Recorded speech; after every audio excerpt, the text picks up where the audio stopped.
You know, every year it seems like there's a few things that really signify the come of spring.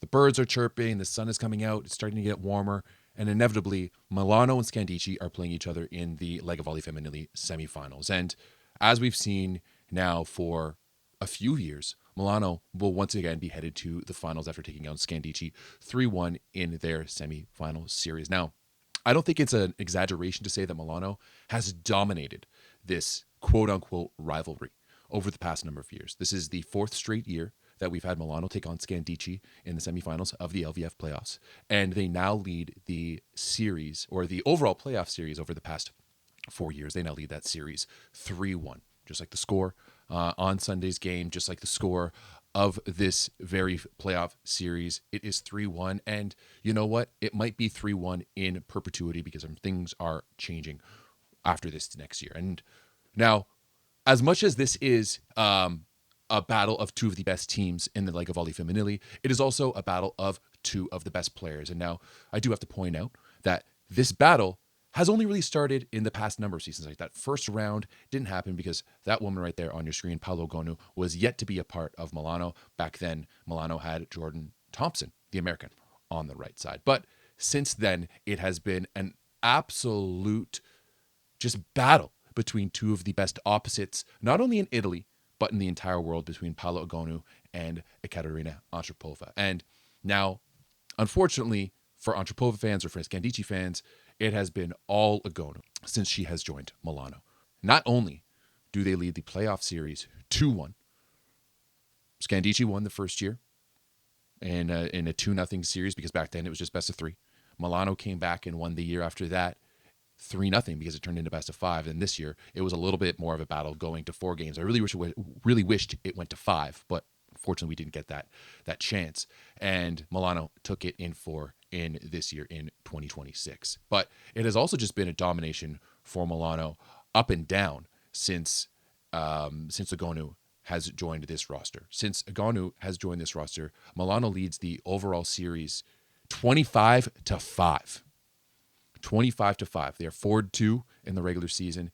They are 2-0 in the Coppa Italia, and they are 6-3 in the playoffs. And I mean, I do think it is an indication that these two teams are more competitive in the playoffs than they are in the regular season. And ultimately, as much as it comes down to a matchup between these two teams, it comes down to a matchup between their two players, right? You can say it is the current queen of Italian volleyball, Paolo Egonu, against the current princess or the next generation in Ekaterina Antropova, right? Antropova is only 23, which is crazy to think about because she has just dominated the Lega Volley Femminile in so many different ways over the past 2 seasons. So I went down and did a little breakdown of their stats, not only from this past series, but over the course of the past 3 series as these two have gone toe-to-toe. So we're going to start with this year's series and breaking them down. And realistically, there is not that much that separates these two.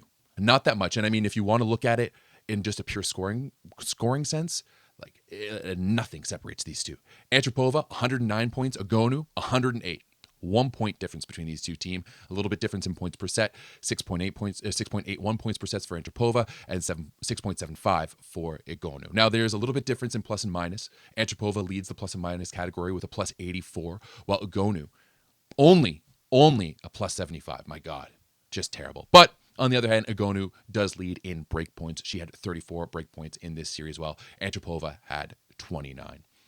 When you move into the next category, serving, I mean, I don't think anyone is that surprised that Antropova, who is arguably the best server in the world, is also leading in this category. And this is like the biggest, disparity between these two. Antropova had 8 aces. Egonu just had 1. Antropova has a 0% serving efficiency, which seems bad when you say it, but that means she just missed as many as she made aces, which is awesome.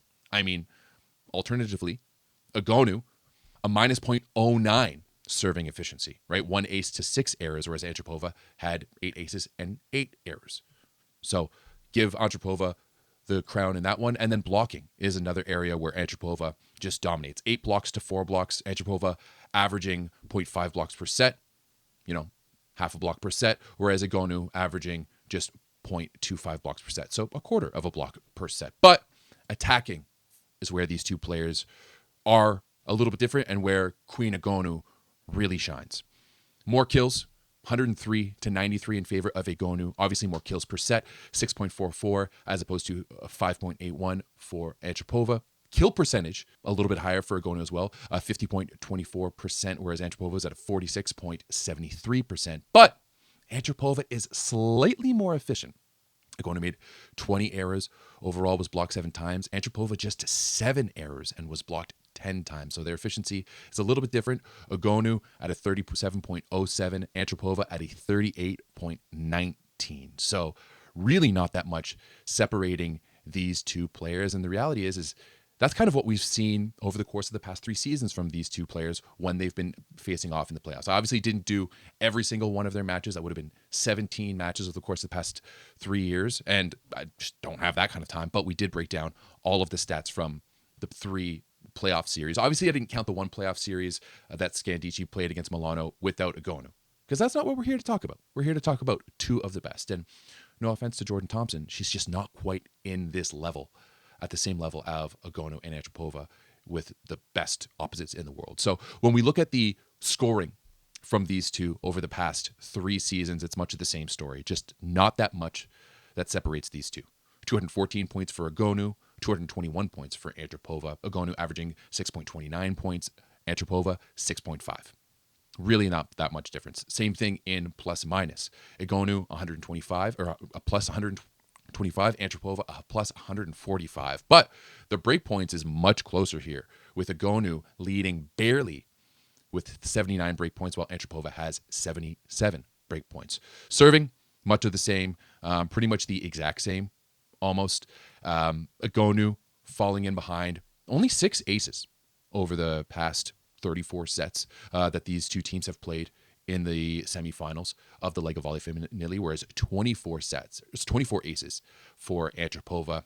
Egonu averaging 0.18 aces per set, whereas Antropova, man, 0.71. That's just disgusting. And the same thing, serve efficiency, minus 0.14 for Egonu, whereas a even service efficiency for Antropova throughout all 3 of the playoff series, and it's going to be much the same in blocking like we've already seen.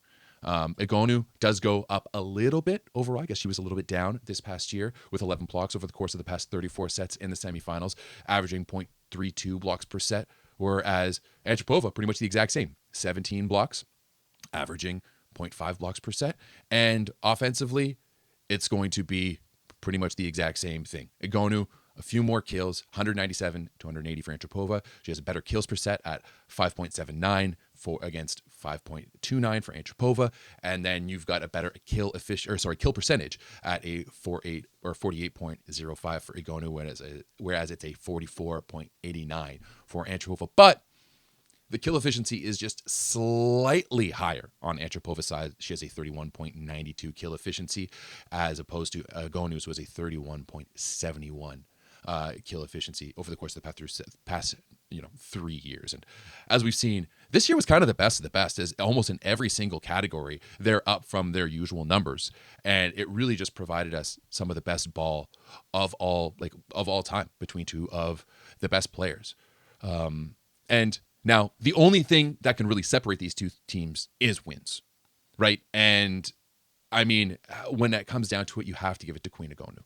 She has been so dominant, I mean, not only in this series, but in the Champions League and in so many other situations, right? Remember, this is the MVP of the past Olympics and of the past World Championships, leading Italy to the finals and the gold medal in both of them for the first time in their history, right? Italy has never been able to do that. Despite their storied volleyball history, this is the first time that they have ever held these titles, and they've done it pretty dramatically. But when you want to separate these 2 players and look to see how much they're doing for each other, you can really see how Milano has really just constructed a slightly better team year in and year out. And to me, that comes down to the scoring percentage of how many points these 2 players are scoring for their team. Now, over the past 3 seasons in the playoffs, in this very series, Egonu has scored 34.57 of Milano's earned points. So not counting any errors or anything from the other team, but 34.57 of Milano's earned points are coming from Paola Egonu herself.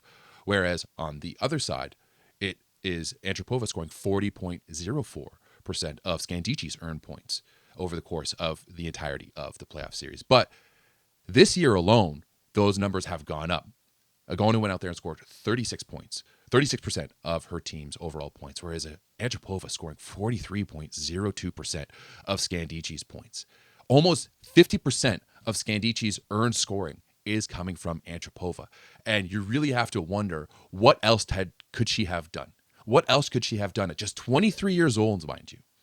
Right? Here in North America, at that age, kids are still coming out, just coming out of university. At 23 years old, they are just rookies. And yet here's Antropova scoring almost 50% of her team's scoring, which is absolutely astounding. And realistically, it is too bad, because I thought Scandici made some good moves this year with their roster, bringing in Avery Skinner to supplement a little bit more scoring. Then you also brought in Caterina Bossetti to make sure that there's a little bit better serve receive and to be better at the Italian foreigner limit. Right? They also brought in Sarah Franklin to come in off the bench. But unfortunately, that trio of outsides just could not compete with what Milano had to offer. I mean, I thought Rebecca Piva was just outstanding. Right? At one point, she scored 20 points, which none of the outsides for Scandici could do in this series. Kalia Lanier led Milano in scoring in game number 1. And when she wasn't playing well, Alina Pietrini came in off the bench and did a really good job. So just that trio of outsides were fantastic for Milano. Whereas on the other side, Skinner, Bossetti, Franklin just couldn't really get the job done in the same way. And now it is too bad, right? And it doesn't mean that this was a complete wash for Scandici. I mean, they did win the Club World Championships this year for the first time in their history, which is fantastic. And they do still have the Champions League Final Four coming up, which will be very exciting. I think we're all so excited to watch them play after the way they took down Fenerbahce in that last golden set, of course. But unfortunately, for all of those who love this rivalry in the Lega Volley Femminile, it will be the end of it, because it does look like Antropova is scheduled to be headed to join Eczacıbaşı next year on a rumored and reported 1.5 million euro deal. Absolutely massive. Headed over to Turkey, and that will pretty much bring an end to this rivalry, leaving the series 2-1 in favor of Paula Egonu. But, you might ask yourself, what happens on the national team? Because, I mean, Egonu has led this team at the Olympics. She's led this team at the World Championships.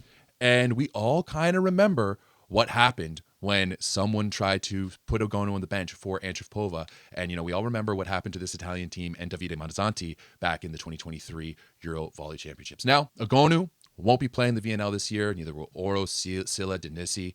A bunch of their star athletes will not be playing the VNL this year, which I think is awesome. Okay? You've got so many of the best players in the world. You've won back-to-back of the biggest trophies in the world. You got the Euro Volley Championships coming up. There's so much volleyball that's played year in, year out that you don't generally get an off-season. This will be awesome for these athletes to go out and get an off-season. But it sounds like, as Velasco has been reporting, that he is going to be experimenting with Katerina Antropova on the left side for the VNL. So when it comes to the European Championship, if it does work, a little a la Turkey, if it does work, they can have Antropova and Egonu on the court at the same time. Now, just reading through this Reddit thread, there's a bunch of people who don't really like that because, as you see here, one of Italy's cheat codes was having the double sub when Antropova was cleared to play for Italy, right? Being able to have that double sub, just keep an option in the front row, keep Antropova back in there a little bit to bring in her serve, just really just adds that depth. But if Italy is lacking in one area internationally, it may be that secondary scoring past Egonu. Antropova comes in and does a great job. And, once again, she was more efficient than Egonu last year when she came in off the bench, both in the VNL and at the World Championships. But I don't know how I feel about that, to be honest, because to me, what makes Italy is so good is their ability to just execute. Their left sides, they know how to execute. Their middles, they know how to execute. Their setter knows how to execute. Now, we've seen that Ebrar Karakurt kind of experiment, go different ways for Turkey. Sometimes she's good. Sometimes she's not so good. Sometimes good, sometimes shit. Who knows, right? So I'm going to be very interested to see how Antropova can do on the left side. But I think it's really too bad that Antropova is going to be headed to Turkey. I love this matchup. I love this rivalry. It's so much fun to watch. But at the end of the day, as I showed you, Milano has just absolutely dominated this rivalry, and you can't really, you can't really fault Antropova for wanting something a little bit different. Go get an absolute bag, 1.5 million euros. Holy, that is huge. One of the biggest contracts in the world. And you know what? As we saw with Egonu, she went to Turkey for a little bit, came back to Italy, and once she does, I'm sure that Egonu versus Antropova rivalry. And once again, it is like a very gentle rivalry because these two players, by all accounts, are very good friends when they play for the Italian national team. But still, getting to watch them go toe to toe over the past 3 playoff series has been incredible, and it's going to be sad that I won't be able to do it again next year.